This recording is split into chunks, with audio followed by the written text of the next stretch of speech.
I'm Diane Langham. My family name is Williams, and I'm Boandic woman from South Australia originally. That's my traditional lands, living in Wannerua country and Awabakal country. Well, I'm Bronwyn Roberts. I'm a Boandic woman, and I'm from Mount Gambier, South Australia, and I'm living on Awabakal land. So for me, growing up, it was a very interesting life. I loved it. I was brought up by my mother and grandmother, and I was brought up on the Hawkesbury River. My grandmother was a stolen generation person. My mother married a fisherman on the river at that time, my father, and they lived on the Hawkesbury River. So we were brought up on the river. I was brought up at a place called Mooney Mooney.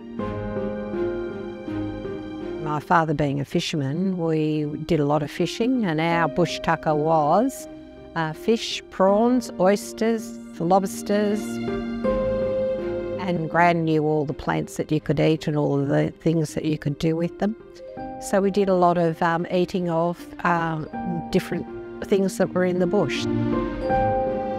My mum's a proud Aboriginal woman, and I think growing up, you know, they were more excluded not to talk about their Aboriginality and stuff like that and embrace it, whereas she's like turned that corner in with us growing up. Like, we've learnt to embrace her identity.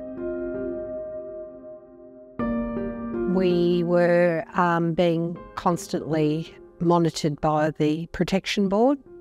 And because my skin is so fair, there was always a danger that I would have been the next child to be removed from the family. So I was hidden very well when we had any government visitors. I didn't know at the time. I was just told to go bush or go do something, or, you know, but I realised later on that it was to do with the protection board being monitoring us and where we were. We had to hide because if you didn't hide, then you didn't have the opportunities that other people had because you weren't given them. The racist attitudes towards you, whatever you did, there was racism there, so you were excluded. So if they knew I was Aboriginal, if people knew that I was Aboriginal, when there were opportunities there, they weren't given to me as an Aboriginal person. On one hand, being pale-skinned was a danger when I was younger because I could be removed, because the assimilation policy meant that you were bred out. You know, your colour of your skin was bred out. But if you're a darker skinned person too, you had as much racism as probably I did. The difficulty was me when I stuck up for Aboriginal, you know, my brothers and sisters and my family. I then got the other racism that said, you're not really Aboriginal, look at the colour of your skin. So it's a very difficult, fine line to walk.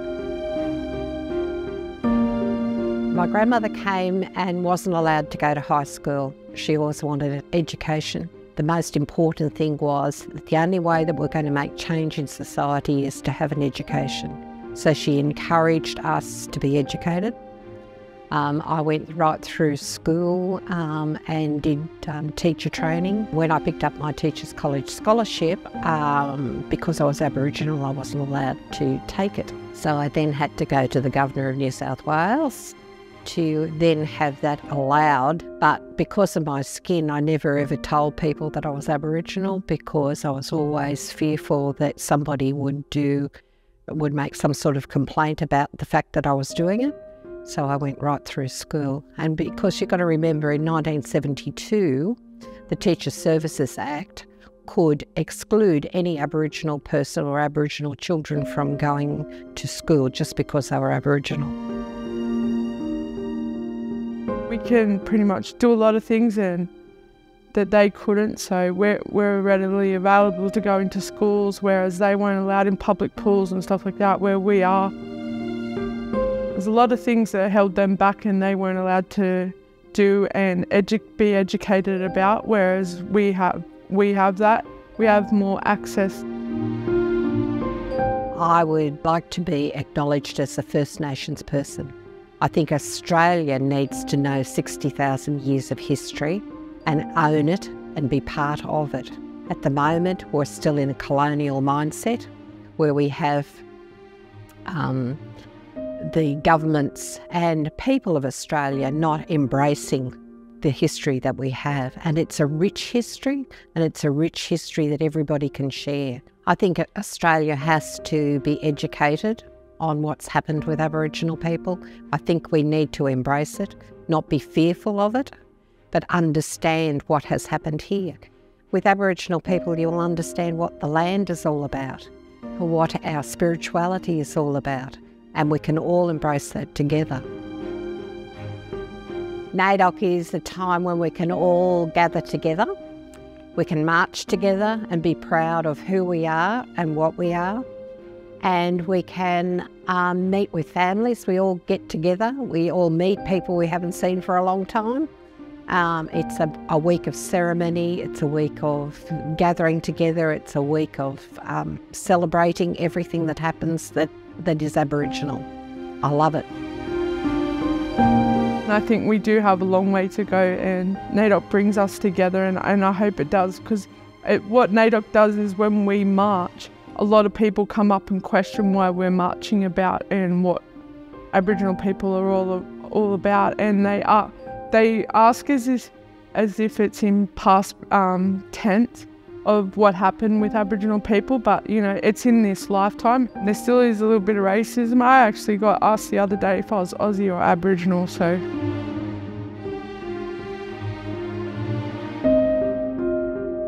1988, I was teaching in school when it was Australia's birthday. I had NBN Channel 3, I had Newcastle Morning Herald, everybody out to talk to me because I was an Aboriginal teacher. At that stage, I had come out as an Aboriginal teacher because policies were starting to come out. I told them that I didn't want to be part of the school celebration for a 200th birthday because it went right against my grain. Well, the amount of racism, I nearly got the sack. Because why was I not celebrating with the rest of Australia the 200th birthday? We're not 200 years old. We're 60,000 years old. You know, you guys are newcomers that have come here 200 years ago, at that stage, 200 years ago. Why aren't you, accepting that fact? So, anyway, that's enough, isn't it?